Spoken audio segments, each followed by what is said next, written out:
what else? Questions for me? No, we'll just see how it goes. All right, sounds awesome. All right, so 5, 4, 3, 2, and 1. All right, guys, welcome back to the Trauma Therapist Podcast. I am very excited and honored to have as my guest today, Sharon Salzberg. Sharon, welcome. Thank you so much. All right. Sharon is a New York Times bestselling author and teacher of Buddhist meditation practices in the West. In 1974, she co-founded the Insight Meditation Center with Jack Kornfield and Joseph Goldstein. Sharon's emphasis is on Vipassana and metta methods, insight meditation, and loving kindness methods. She's been leading meditation retreats around the world for over 3 decades. Her books include Loving Kindness, The Revolutionary Art of Happiness, also Real Happiness, The Power of Meditation, a 28-day program, and finally Real Love, The Art of Mindful Connection. So, yeah, really. So, as I was saying before I started recording, I had sent the invitation out before we were in this COVID stuff. But now, I mean, I feel really fortunate that we can talk to you during this time. What is going on? Let me just start with that. Really? Yeah. Okay. Well, I think there's so many different levels going on. There's, I've long taught about the truth of interconnection, and because it seems to be true and often overlooked. And somebody just sent me a long ago quote from me back to me, and what I said is, this isn't just like a spiritual understanding. Economics shows us this.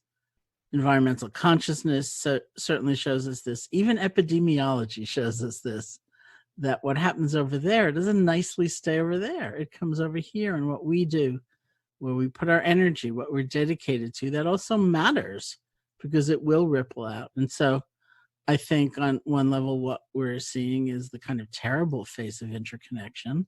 Mm-hmm. And my hope is that we'll also be exploring the kind of beautiful face of interconnection, compassion, caring, inclusion, things like that.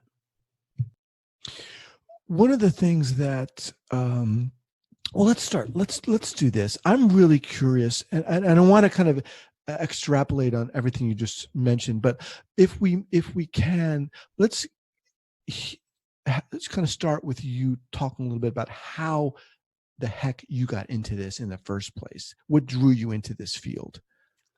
Well, I was a college student in Buffalo, New York, State University of New York at Buffalo, and a good long time ago. And I took an Asian philosophy course. And honestly, as far as I can remember, taking that course was kind of happenstance. It's like I looked at the schedule and I thought, oh, that's on Tuesday. That's good.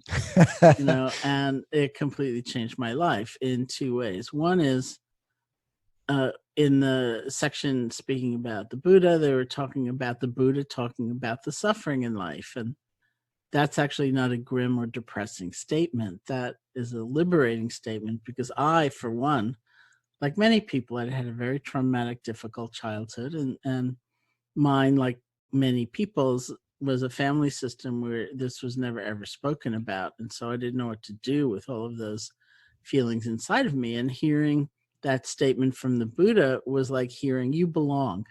This is a natural part of life. You're not so weird. You're not so different.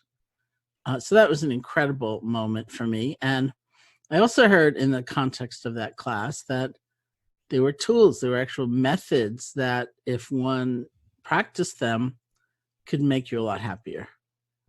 And, I look back at that moment so often because I think, why did I basically caught on fire. I thought I've got to learn how to meditate. And instead of like, oh, this would be good to pursue in graduate school or something like that, I've got to learn how to meditate. So I looked around Buffalo, this is 1970, and I didn't see it anywhere. And the university had an independent study program where if you created a project that they liked, you could go anywhere in the world theoretically for a year and then come back and do your final year. So I created a project. I said, I want to go to India and study meditation. And they said, okay. So off I went.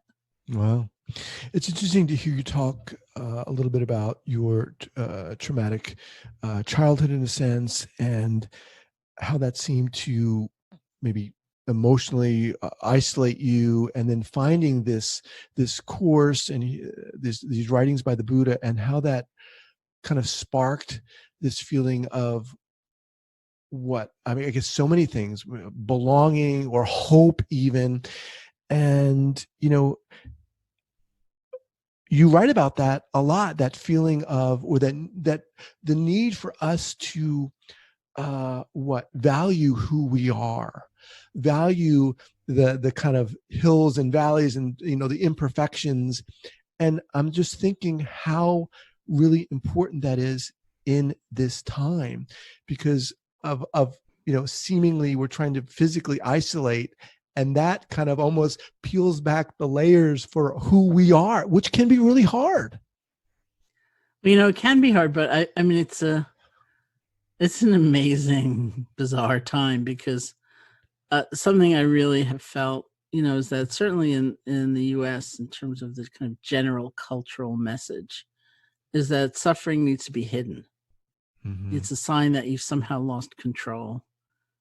And it ranges from, like, you shouldn't reveal that you're afraid, or you're sick, or, even dying is kind of seen as a sort of personal humiliation. Like, mm-hmm. You should have been able to beat it. And we also have that attitude often toward others. Like, if you're suffering, well, just take yourself away. It's displeasing to look at.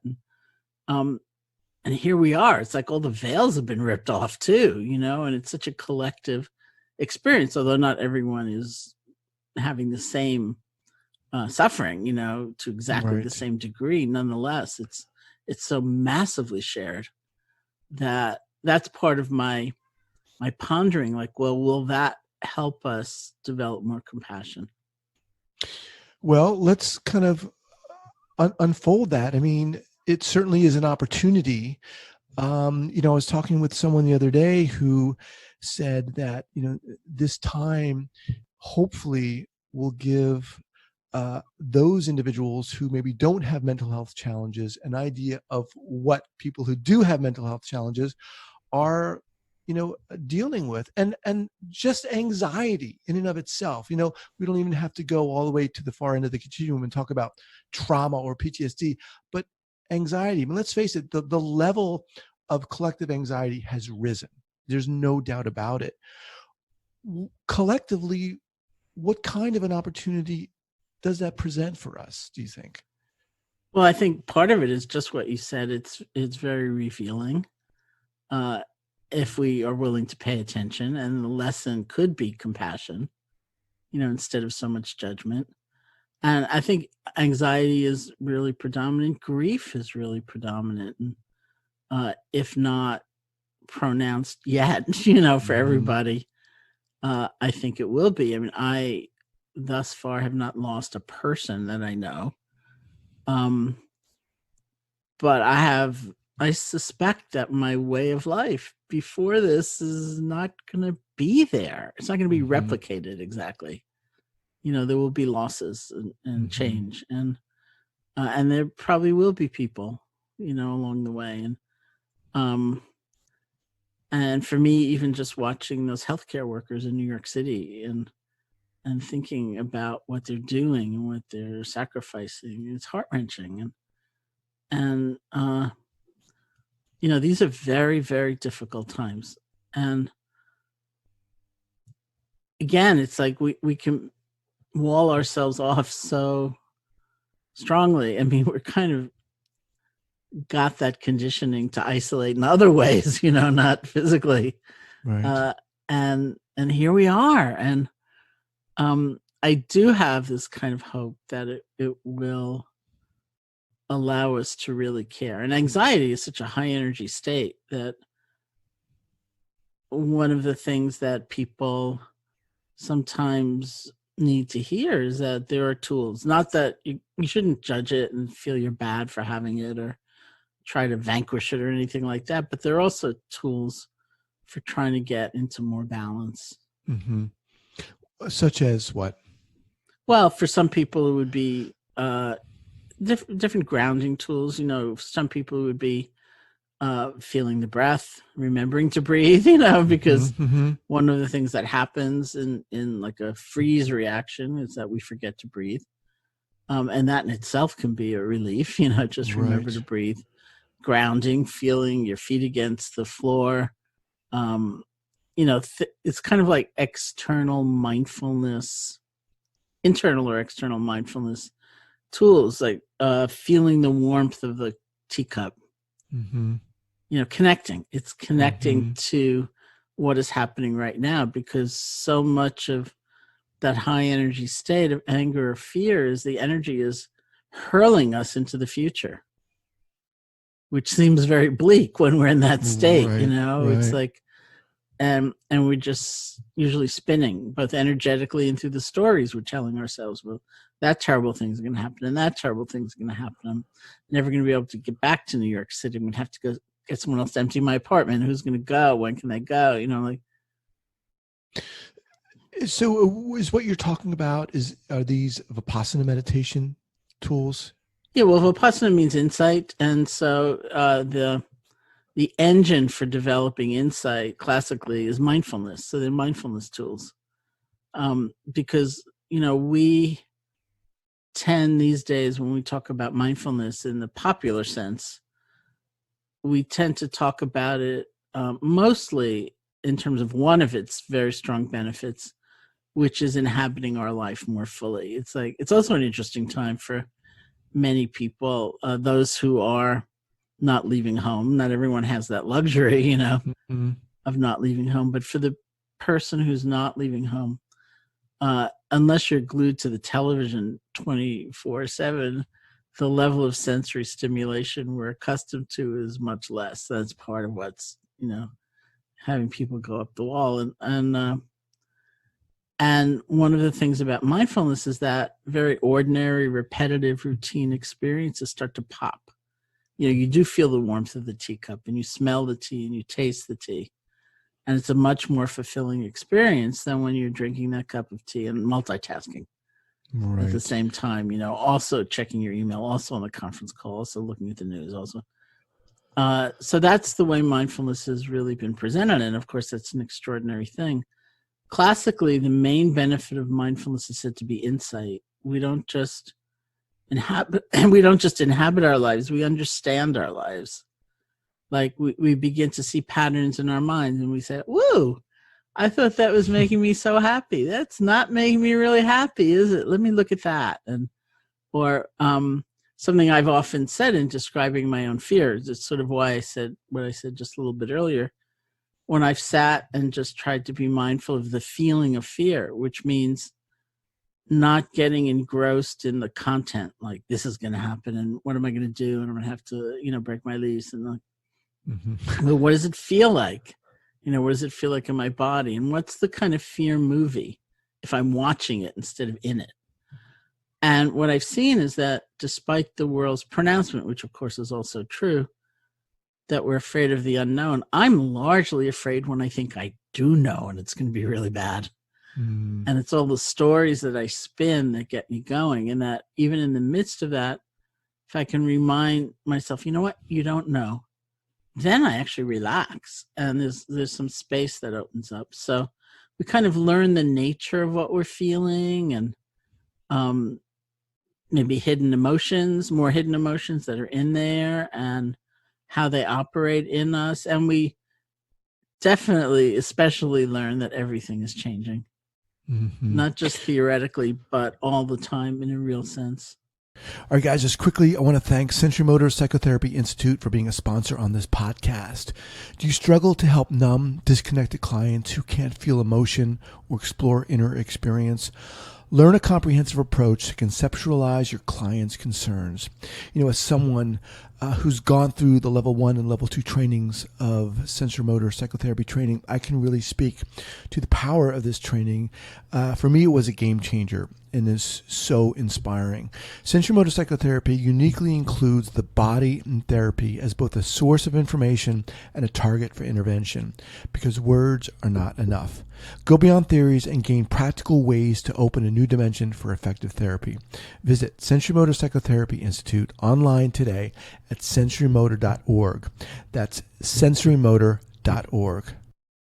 So would you, recommend kind of for people who might be anxious right now during these times to maybe find a place to sit and to just settle, meditate in a sense, or just cultivate a type of self-awareness, and to, like you said, watch or name the feelings that are going on? Yeah, well, that would be very good. And if you want to experiment with meditation, there are lots of different kinds. So it's really an experiment. There's walking meditation for one thing, even if you're pacing in your studio apartment in Brooklyn or something, in very little space, because that will also move the energy. Like, remember, this is a high energy state, anxiety. Right. So it will also move the energy. You just pay attention to your feet touching the ground or the feeling of your body moving through space. If you're sitting, it might be the feeling of the breath, just the normal, natural breath, and you just settle your attention there. And I would, if you're going the sitting route, I would actually set a timer, like for 5 minutes, so you don't have that fear on top of everything else that you're going to be there for 8 hours, and take a very short period of time. If the breath is too ragged or it's, making you more restless, then just listen to sound. Just sit and listen to sound. And this, for those of us who might be new to this process of sitting, cultivating a self-awareness, what slows things down? What do you say to the people like, I don't want all these thoughts coming in my head? What do you say? What's your response? Well, the thoughts are coming in anyway, so right. It's not that you're making them come in, by quieting down. The key to mindfulness meditation is that we're changing our relationship to what's happening, not that we're changing what's happening. So there's no good and bad. You're not going to fail at it. And if it makes you even more anxious to sit, still do something else, do the walking meditation or drink a cup of tea or coffee and see if you can be there. And when your mind wanders, because that's the other thing, your mind will definitely wander. And that's not like a disgrace. It's not a sign of a big problem. It's just the call to let go and start over, let go and begin again. Sharon, when all this kind of started, I talked about this, but my wife works, and she's fortunately continuing to be able to work outside of the home. I work from home. And now I'm suddenly with a 4-year-old and an 11-year-old who are both home. And I'm someone who normally loves to just read a lot of the news and be, up to date. I was going nuts. I was like getting so anxious with all these headlines and then the kids. And I was like, I said to myself, dude, you cannot do this. Otherwise you're going to go nuts. And I just needed to dial it in and say to myself, okay, what can I control? What can I focus on? And I can, stay inside. I can try to stay healthy. So I just need to dial that down. Oh yeah, absolutely. And I think that's part of being aware, is understanding how things affect you, because we do have so many habits. And I decided, I can't read one more story like the 50 I just read, Right. It's not informing me anymore. And it's just hurting, in some ways. And I think the way you phrased it or framed it is really great. Like, what can we control? And we do that out of compassion for ourselves, not because we're too weak to take in the immensity of, the situation. We need boundaries. We need to understand, like, I can't do that. I have to I have to be moderate in what I do. Or I have friends who are also sharing good news. They're making that effort to say, oh, well, there is another side. It's not in any way to deny that, truly terrible things that are also going on. But what about a moment of, I was in the hospital last year. I had an infection and I was really sick. And the first time I got up to walk was with a walker. And I had a physical therapist with me. And she said to me, it's not a race, You're going to get further if you'd only take some breaks and relax and then go on. And that became like my mantra. It's not a race, It's like, we're not going to resolve it all at once. And, we can't be in such a hurry. And it's not wrong to take some breaks. Right. You'll actually marshal some energy and be able to go further. You've mentioned a couple times, or expressed, it's okay to take breaks. It's not a sign of weakness, etc. Do you feel that many of us feel that, like, oh my God, I've got to keep going, otherwise I'm going to be weak, or I think, we feel that, or we feel like it's just the tempo. We think I've got to conquer this. I've got to make it go away. And it's a natural thing. It's a natural way of responding, but it also doesn't work, Right. It's not a reasonable thing for a human being to do. Right. During this time, I would imagine that you're getting a lot of calls to talk to people, to share your thoughts. And why do you think that is? Well, meditation's kind of for one thing, you don't need equipment. You don't need to go out, it's like, and I think instinctively there are different elements to the meditative process. So I'll tell you the three that have helped me the most in this. And I think that's why it's attracting people. One is what I just said about the breath. It's a way of kind of cooling down your whole system and using something you're already doing, so that I think can be a very big help. And it's just training. It's not familiar to a lot of people. And so it's just getting in the habit of okay, remember to breathe. Or I feel just the beginning of the anxiety. Okay, that's a signal. Let me take some breaths. The other thing is that what we've sort of been alluding to is mindfulness of different emotional states and not rejecting them and pushing them away or feeling you're bad. And on the other hand, learning not to get swamped, and just overwhelmed. And that's almost the definition of mindfulness right there. We say it's the place in the middle where you're quite aware of and honoring what's happening, but you're not just subsumed in it, and you're also not pushing it away. So that doesn't happen, all the time, but you practice it. And the more you practice it, the easier it gets. And then the third thing is a sense of loving kindness, a sense of connection, because here we are. And,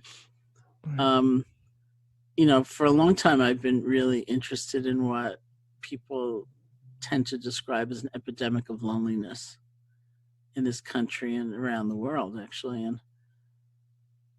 And the answer to that doesn't seem to be, well, I only have 2 friends, I need 18, but it's an inner sense of connection. And, we're not in a situation where we can necessarily, unless you're happy doing that online, which is also an interesting idea, but, we're not joining social clubs or, doing things that we might ordinarily do to meet more people. We're ever more reliant on that inner sense of connection. And that's something meditation has absolutely given me, is that feeling. Say more about that inner connection with ourselves. Well, first with ourselves, but also with others. It's like what I said in the beginning about interconnection is not just a theoretical understanding for me or for, many people, it's something you just start sensing so strongly. And, there's such a sense of, like, sometimes when I've gone into companies or organizations to teach, I usually ask, how many other people need to be doing their job well for you to be able to do your job well? Because you suddenly think, well, there are people coming here and clean at night, or there are a lot of people I'm actually relying on that I don't necessarily ever think about or certainly don't acknowledge. And that's a true vision of interconnection. That's actually what's happening. And that can be the basis of some real empathy and compassion. And so there's something about that. It starts with a deeper connection with ourselves, and then and also in that deeper connection, giving ourselves a break. You're not Right. denouncing what you're feeling, and you're not freaked out because your mind wandering. You may be, but you learn not to be, so much, and that starts extending to others. It's funny not funny, but it's interesting to me that when you say, give yourself a break or it's okay, I automatically feel an exhalation in a sense. Really, I do. It's like, I like that. I like something where I can say, okay, I'm going to give myself a break, or it's okay. One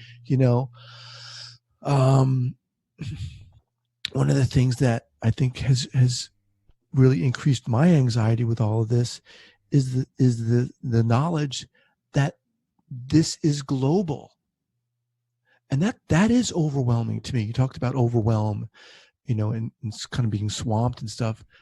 That to me is so kind of gargantuan and humongous and overwhelming that it's almost too much to think about for myself. And I, again, needed to dial it in and focus. How are your kids? How are they responding? They're doing okay. I mean, my young one she's no longer in daycare. She's kind of longing to see her friends. We've been kind of, adapting and doing kind of FaceTime with her little daycare people. And my 11-year-old is having a hard time just being cooped up in home, not being able to go out, to stores. We're able to walk to green space and stuff like that, but it is definitely a challenge. And I'm trying to be more mindful about it being a co-regulator, So for me, this has been an opportunity to really be mindful about how I am being. And that's sort of why I asked, because in some ways it's, it's very hard on kids. In other ways, kids are very resilient, and right. And they can they certainly mirror how we are. And so it does call for our best selves. Yeah. Yeah. Do you feel that, people look to people like yourselves as for answers, for security during this time, for you maybe even to have some panacea or say something that's going to make everything okay in a sense? Well, I certainly don't have a panacea, so it would be a big mistake. I'm not suggesting that you do, but I'm wondering if people look to figures like yourself who are practicing what maybe a lot of us know that we needed to have been doing it for a while, Yeah, that's very possible, and something I've also said for a long time is I was interviewed for a magazine once. I never got in it. They didn't print what I said, but the question was, how can mindfulness help in a time of complete crisis? And my comment, which never made it into the magazine, was I wouldn't wait. It's like, why wait?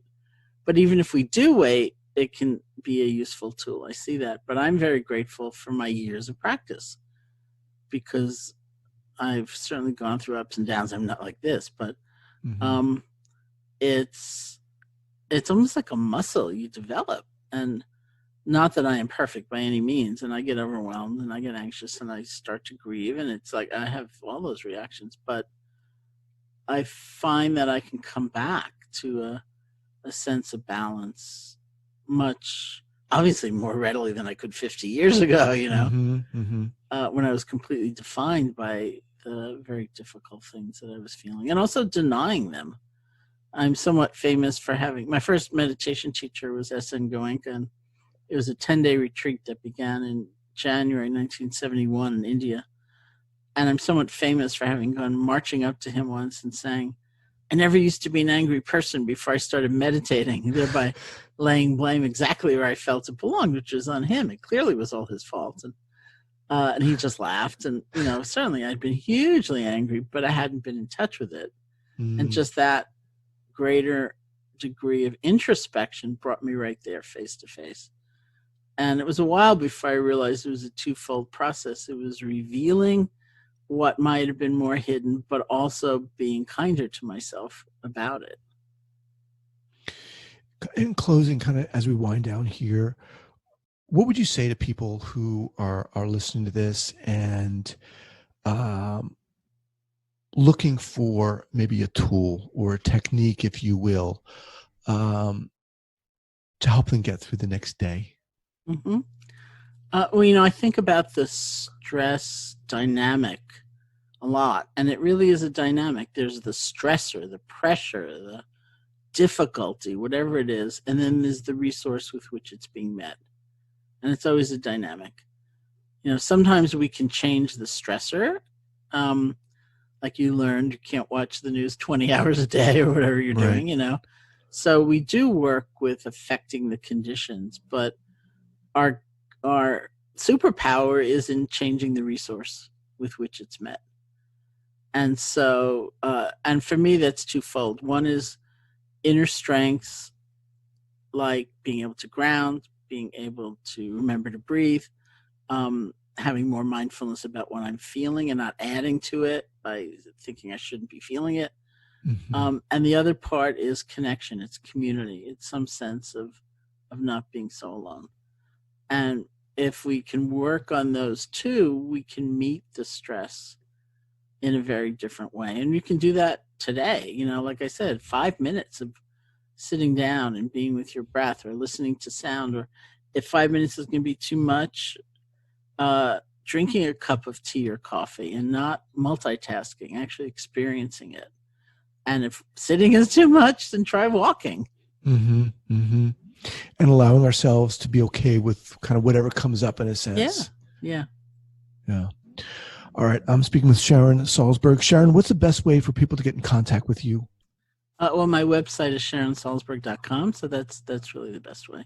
Okay. And where are you right now in this moment? Are you I am in New York? Barre, Massachusetts. Barre, Massachusetts. Awesome. I have an apartment in New York City. I left it 2 weeks ago. And I have a home in Barre. I have a retreat center in Barre, the Insight Meditation Society. But that closed down also about 2 weeks ago. And that's next door. So I'm in my house. Okay. And how are you doing? I'm doing well. I went through a period of being really busy. It was like very strange, and IMS, the retreat center, has some online offerings. Other friends of mine, Tricycle Magazine, the app 10% Happier, putting up a bunch of free stuff online that are guided meditations and really helpful. And so I've been involved in a lot of those things. Things are kind of quieting down some. It's time to do laundry, which I haven't done, which is really like, yesterday was going to be my laundry day and I didn't do it. And I thought, oh, this is bad, Right. There's something very zen about that. It's time to do laundry. Well, Sharon, I want to thank you so much for taking the time to do this. It's a pleasure to speak with you. Thank you. All right. Take care.